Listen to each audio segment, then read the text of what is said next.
अगर आप भी चाहते हैं दीपक दिवाकर म्यूजिक के सारे ऑडियो वीडियो सबसे पहले आप तक पहुंचे तो हमारे चैनल को सब्सक्राइब करें और साथ ही बेल आइकन को दबाना ना भूलें। बिना कौन वाला सुनते नु स्टार्ट करो आज के बकचोदी।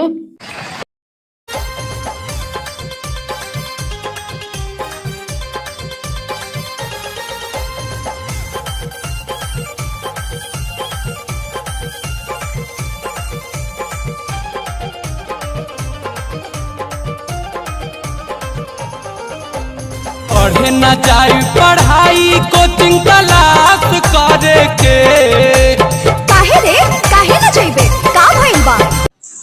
का भइल बा हम बतानी ए भौजी के माई ई मैडम बिया नु ई मैडम जवन क्लास में पढ़तिया एकर जे मास्टरवा हवे एकरा से चुम्मा मांगता मैट्रिक पास करे खातिर, यही से कहतिया हम न जाई पढ़ेला।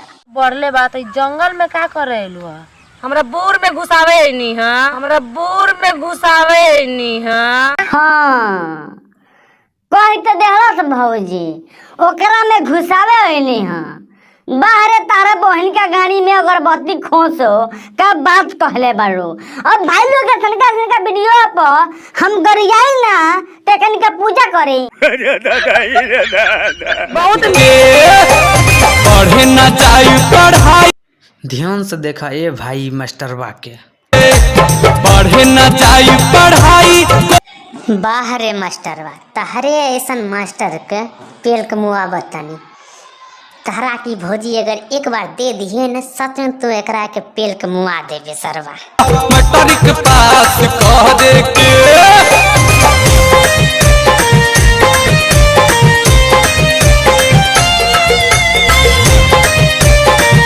थोड़ा ध्यान से देखा ए भैया ई मास्टरवा भौजी के साथ का करतिया।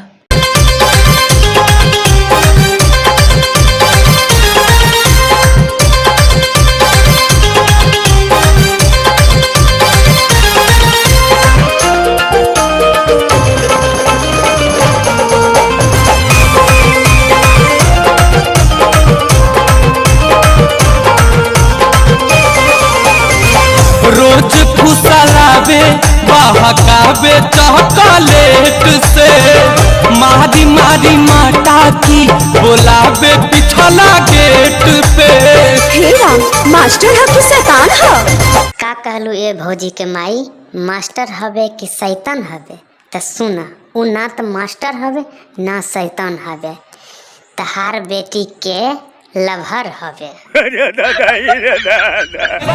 हम सारावा मैट्रिक पास करे के हमारी रे चुम्मा मांगे मास्टरवा मैट्रिक भौजी तो बहुते खुश बिया ए मैडम के माई पास करे के।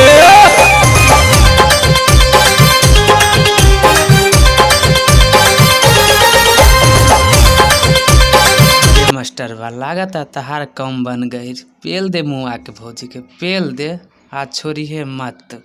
ठीक बा जाय द मरते जाय द। अरे साले ई तो सपना रहे का रे।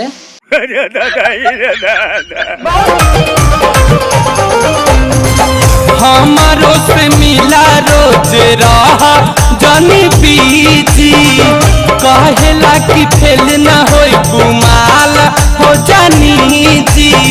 उनके बाप के राज है का जो पास कर रही है?